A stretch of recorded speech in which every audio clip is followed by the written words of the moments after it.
நன்றி கூறி நன்றி வணக்கம். முன்னிலை உரையாற்றுவார்கள். அனைவருக்கும் வணக்கம். மதிப்பிற்குரிய நரையூர் கிராமத்தில் இன்றைய தினம் உங்களை எல்லாம் சந்திப்பதை நான் மட்டற்ற மகிழ்ச்சி அடைகிறேன்.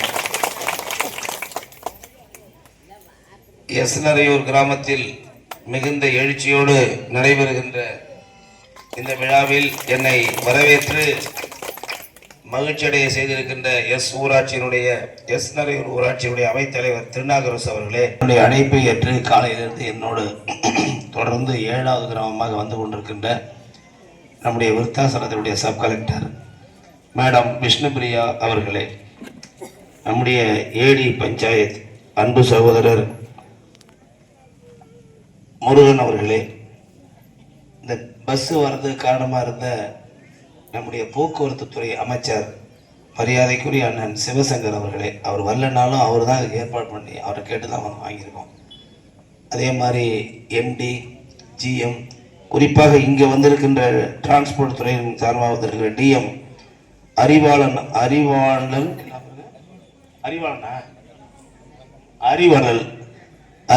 அவர்களே, பிரான்ச் மேனேஜர் விமல்ராஜ் அவர்களே,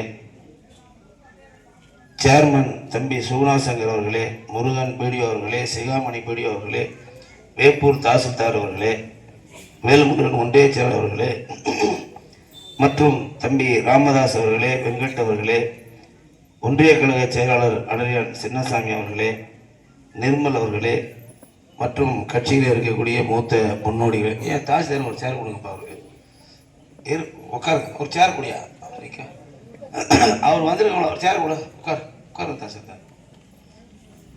மற்றும் வந்திருக்கின்ற நம்முடைய மங்களூர் தெற்கு ஒன்றியத்தினுடைய அவைத்தலைவர் சேகர் அவர்களே, மற்ற யாருப்பா வந்திருக்கா, மகேந்திரன் அவர்களே, ஜெயராமன் அவர்களே, தம்பி சக்திவேல் அவர்களே, குமணன் அவர்களே, பிரேம் அவர்களே மற்றும் வந்திருக்கக்கூடிய கழகத்தினுடைய மூத்த முன்னோடிகளே. எங்க இருக்காரு இங்கே கூட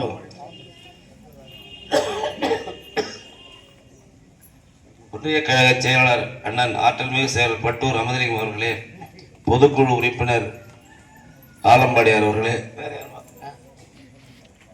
மற்றும் வந்திருக்கின்ற நம்ம திட்டக்குடி கவுன்சிலர் குழந்தை ஆசிரியர்களே, பிரேம் அவர்களே, இளையராஜா அவர்களே, பெண்டவனம் ஊராட்சி மன்றத்தில் எக்ஸ் அவர்களே, வந்திருக்கின்ற எல்லாத்த விடையும் காலையில 10 மணிக்கு இந்த பட்டா வாங்க உட்காந்து அப்புறம் உட்கார்ந்து பார்த்துட்டு திரும்ப போய் சாப்பிட்டு வந்திருக்கிறேன் என்னுடைய அன்பு தங்கைகளே, உங்கள் அனைவருக்கும் அன்பான வணக்கம். இந்த நரையூருங்கிறது என்னன்னா திட்டக்குடி சட்டமன்ற தொகுதியினுடைய முதல் பூத்து இதுதாங்க. முதல் ஓட்டு எண் தம்பி கொஞ்சம் அமையா, முதல் ஓட்டு எண்ணுன்னா முன்னாலே இந்த ஊர் திமுகவுடைய ஊர், இந்த ஊர் தான் திமுகவுடைய கோட்டைன்னா இந்த ஊர் தான்.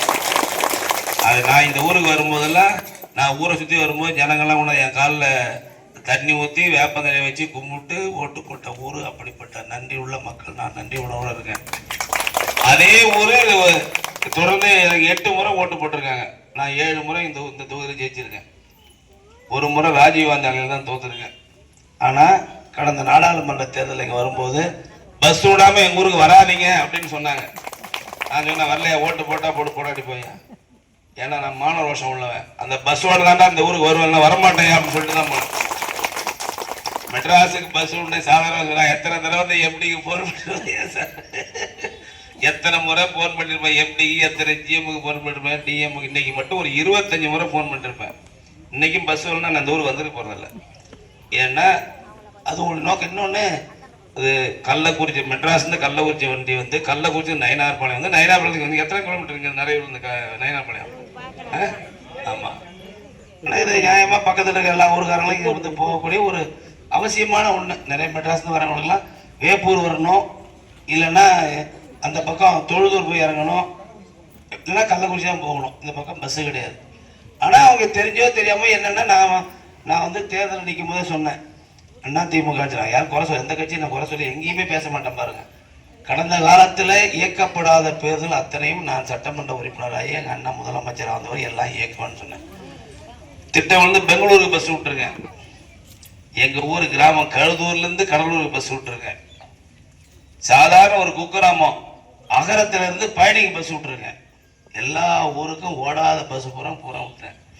இவங்க எங்க கண்டுபிடிச்சாலும் திடீர்னு எங்களுக்கு மெட்ராஸ் பஸ்ன்னு சொல்லிட்டேன். எனக்கு ஆச்சரியமா என்ன அப்படியே வந்து பஸ் மெட்ராஸ் வேணுங்கிறாங்களே அப்படின்னு எனக்கு ஒன்றும் புரியல. சரி பார்த்துக்கலான்னு சொன்னா. ஆனாலும் மூணாவது இந்த பட்டா கொடுக்கணும்னு சொன்னாங்க.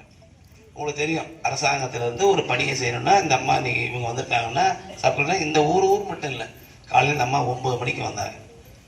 நான் பரவாயில்ல, உங்கள்கிட்ட ஓட்டு வாங்கினவன், நான் கடமை இருக்கேன். இவங்க என்ன அதிகாரிகள் என்ன பண்ணுவாங்க, காலையிலேருந்து இவ்வளோ நேரம் வரலையும் தொடர்ந்து வந்துக்கிட்டே தான் இருக்காங்க. எல்லா ஊர்லேயும் 1000-2000 பேர் நிற்கிறாங்க ஒவ்வொரு ஊர்லேயும். ஏதோ இப்போ எலெக்ஷன் நாளைக்கு என்ன எலெக்ஷன் வர்றதுன்னா 1.25 வருஷம் இருக்கு. ஆனாலும் மக்கள்கிட்ட ஒரு பெரிய எழுச்சி, ஒரு பெரிய வரவேற்பு. ஆனாலும் நம்ம செய்யணும், மக்களுக்கு பெரிய அக்கறை எனக்கு இருக்கு. அது மட்டும் இல்லை, எஸ்என்ஆர் ஒரு கிராமனால சுற்றி வந்தா போதும், எந்த எதிர்பார்ப்பும் இல்லாத ஓட்டு போடக்கூடிய ஒரு கிராமம்னா அது எஸ்என்ஆர் ஒரு கிராமம். நான் செய்யறேன்னு சொன்னேன். ஆனா உடனே எப்படி டக்கு நடக்காது இல்லையா சார், ஒரு நாள் நடக்கணும். ஆனாலும் நான் சொன்னேன், எல்லாத்தையும் செய்யறேன்னு சொன்ன அந்த வேலையில ஒண்ணு இன்னைக்கு பட்டா கொடுக்குறோம். 2வது சொன்ன அங்கன்வாடி கட்டடம் இப்ப திறந்துட்டு வந்திருக்கோம். 3வது மெட்ராஸுக்கு பஸ் ஓடணும், பஸ்ஸோட வந்திருக்கோம். 3 முடிஞ்சு போச்சு. இன்னும் ஒண்ணு இருக்கு, நியாவ அதுவும் எழுதிட்டு வந்தேங்க. ராமதாஸ் எங்க பாக்கிட்டு நியாவ கட்டடத்துக்கும் பணம் சட்டமன்ற உறுப்பினர் நிதியில் ஒதுக்கியாகி விட்டது என்பதை நான் மகிழ்ச்சியோடு தெரிவித்துக் கொள்கிறேன். சொன்ன வேலை 4ஐயும் செஞ்சு கொடுத்துட்டேன். நியாய கடைக்கு பணம் ஒதுக்கிட்டேன். அது இன்னும் ஒரு வாரத்தில் நான் வந்தாலும் வரட்டாலும் நீங்களே எங்க தலைவர் நீங்க எல்லாம் நீங்களே கூட துவக்கிங்க. நேரம் தான் வரேன். பணம் எம்எல்ஏ ஃபண்ட்ல உங்களுக்கு ஒதுக்கியாச்சு. நான் இப்போ இந்த சுற்றுப்பயணம் வர 7 பஞ்சாயத்து வந்திருக்கேன். 2ஆம் 7 பஞ்சாயத்து வந்திருக்கேன். திட்டக்குடி தொகுதி முழுக்க போறேன். என்னுடைய நோக்கம் என்னன்னா, என்னை வாழ வைத்தது மக்கள் என்பதை விட என்னை அங்கீகரித்து என்னை உயர்த்திய மக்களுக்கு, திமுகவை உயர்த்திய மக்களுக்கு, தளபதி மு.க. ஸ்டாலினை முதலமைச்சராக்கிய மக்களுக்கு நான் நன்றி உடையவனாக இருக்க வேண்டியது என்னுடைய நோக்கம். அதனாலதான் ஒவ்வொரு ஊரா போய் என்ன தேவை, என்ன இருக்கு, என்ன நடந்திருக்கு, என்ன வேணும் பேசிக்கணும். பால் சொசைட்டி ஒன்று வேணும்னு சொல்றாரு புதுசா ஒண்ணு. அதனால பார்த்துக்கணும். அதனால அதெல்லாம் செய்ய வேண்டுங்கிறதுக்காக தான் ஒவ்வொரு ஊரா போயிட்டு இருக்கோம். எல்லா உட்காந்து பேசிட்டு கடைசியாக ஒன்று பேசிட்டு போறோம். எல்லா விஷயங்களையும் நம்ம நிறைவேற்ற வேண்டும் என்பது நம்முடைய கடமையாக இருக்கிறது. நிச்சயமாக இந்த பணியெல்லாம் நிறைவேறும். ஏன்னா ஒண்ணு நல்லா இருந்தால் 100 நல்லா வர முடியும். அதில் முதல் கிராமம். நீங்கள் மகிழ்ச்சியாக இருப்பதை நினைத்து நான் மகிழ்ச்சி அடைகிறேன். செய்யறது கொஞ்சம் காலதாமம் ஆச்சு, அதுக்காக என்னுடைய வருத்தத்தை தெரிவித்துக் கொள்கிறேன். ஏன்னாலும் தமிழ்நாட்டுக்கே மந்திரியாக எல்லா வேலையும் பார்க்கணும். 4 துறையை நான் பார்க்கணும். வேலை வாய்ப்பு மற்றும் பயிற்சி துறையை பார்க்கணும், தொழிலாளர் துறையை பார்க்கணும், தொழிலக பாதுகாப்பு துறையை பார்க்கணும், சுகாதாரத்துறை தொழிலாளர்களுடைய சுகாதாரத்துறை பார்க்கணும். 4 துறையை பார்க்க வேண்டியதா. தமிழ்நாடு முழுவதும் பார்க்கணும், நம்ம மாவட்டத்தையும் பார்க்கணும், அரசியலையும் பார்க்கணும், என்னையும் நான் பார்த்துக்கணும். இவ்வளவு வேலைகள் இருக்கு. அதனாலதான் கொஞ்சம் காலதாமம் ஆயிடுச்சு. 4 பணிகள் எல்லா பணியும் நிறைவேற்றியாச்சு. நியாய விலை கடைக்கு பணம் ஒதுக்கியாச்சு. அந்த பணிகளை நீங்களே துவக்கிக் கொள்ள வேண்டியது திறப்பு விழாவிற்கு நான் வந்து விடுகிறேன். பால் சொல்லியிருக்காரு, அது கொஞ்சம் காலதாமதம். பணம் பொருளாதார நிலை எப்படி இருக்குது என்பதை என்ன சொன்ன காரியம் செய்யல. நாளைக்கு என்னையா பால் சொல்லி திறந்து போனீங்கன்னு மச்சிங்க, அந்த வேலை வேணாம். அது கொஞ்சம் கால அவகாசம் ஆகும். பொருளாதார துறைக்கு நியாய கடை மட்டும் செஞ்சு முடிச்சிடும், அப்புறம் பார்த்துக்கலாம். இப்ப இதெல்லாம் நம்ம செஞ்சு முடிச்சிட்டோம். ஆகவே என்னுடைய பணி முடிந்து விட்டது என்று பொருள் அல்ல. இவங்கெல்லாம் ஏன் கொஞ்சம் அப்படி கொடுங்க பார்க்கட்டும். இந்த நம்ம சப் கலெக்டர் அம்மா எது கூப்பிட்டு வந்திருக்கோம், ஏரி பஞ்சாயத்து எது கூப்பிட்டு வந்திருக்கோம், தாசில்தார் எது கூப்பிட்டு வந்திருக்கோம், வீடியோ எது கூப்பிட்டு வந்திருக்கோம்னா சுருக்கமா சொல்றேன். ஏற்கனவே இருக்கக்கூடிய இப்ப எல்லாரும் நிறைய வரல, இன்னும் பெண்கள்லாம் வீட்டுல இருக்காங்க. ஏன்னா தூரமா இருக்கிறதால வரல. ஏற்கனவே முதியோர் உதவித்தொகை வாங்கிட்டு இருக்க ஆண்களா இருந்தாலும் பெண்களா இருந்தாலும் அவங்களுக்கு பாதியிலே பணம் வராம நின்று போச்சு சார். 6 மாசம் வந்து 1 வருஷம் வரல அப்படின்னா அந்த மனுவை கொண்டு வந்து இப்ப கொடுத்தீங்கன்னா சப் கலெக்டர் அம்மா உடனே அதுக்கு வேண்டிய ஏற்பாடு பண்ணி விரைவா 1 மாசத்துல வந்துடும். புதுசா சார் எங்களுக்கு யாரும் ஆதரவு இல்லை, எனக்கு வயசு 65 தானே, அதுக்கு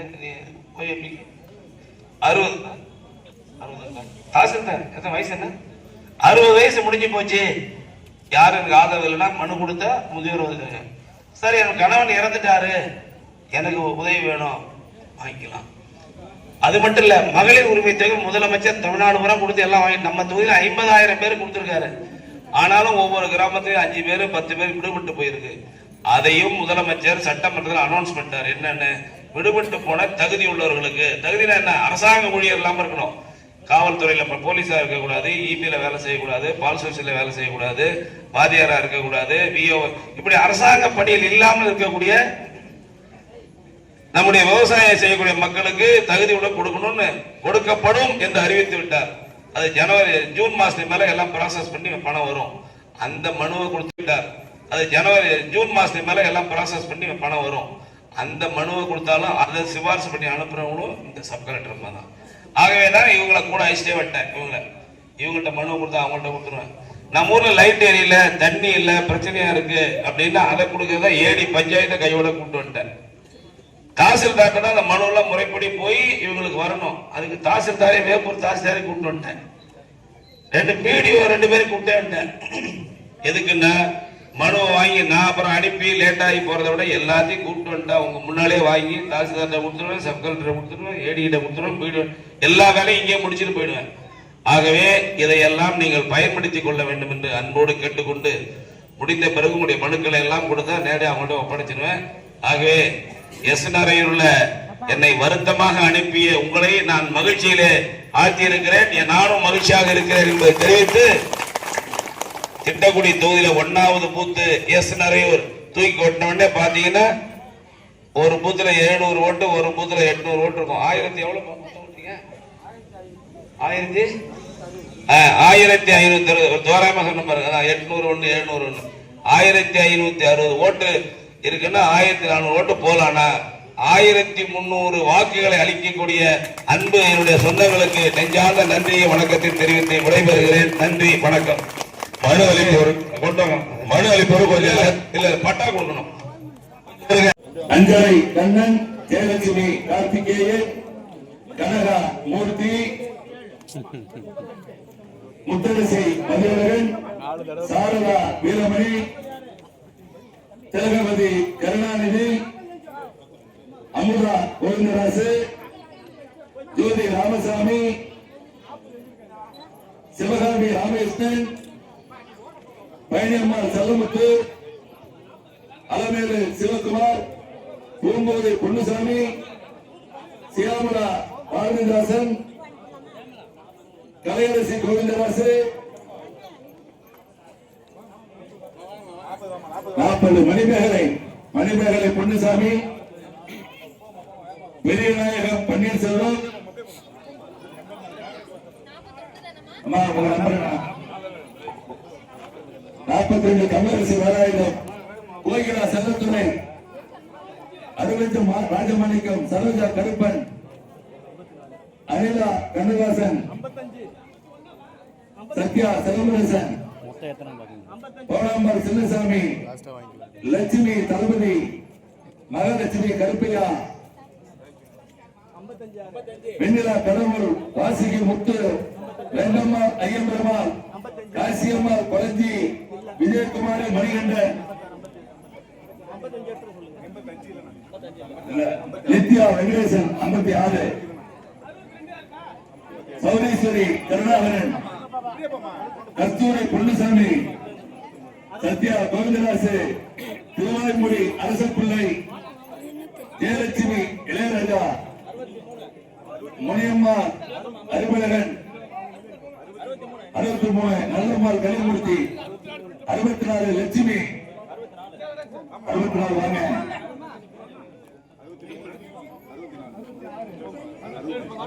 65 பிரியா, 66 அல்லிராணி, முருகாயி, 67 முருகாயி, 68 செல்வி, சடையம்மாள், ரோஜா, தனா, ராணி, அஞ்சலை, செல்வி இளங்கோவன், கங்காயி கருப்பன்,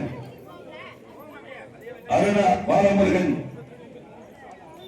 குளஞ்சி துரை, மாதேஸ்வரி ராஜாமணி, வசந்தி சுப்பிரமணியன், ராசாத்தி மாரிமுத்து, செல்வி சுப்பிரமணியன், கலா துரைமுருகன், மலையம்மாள் பொன்னுசாமி, மொத்தம் எத்தனை நண்பா? விஜயகுமாரி, அதான் சரி சரி முடியல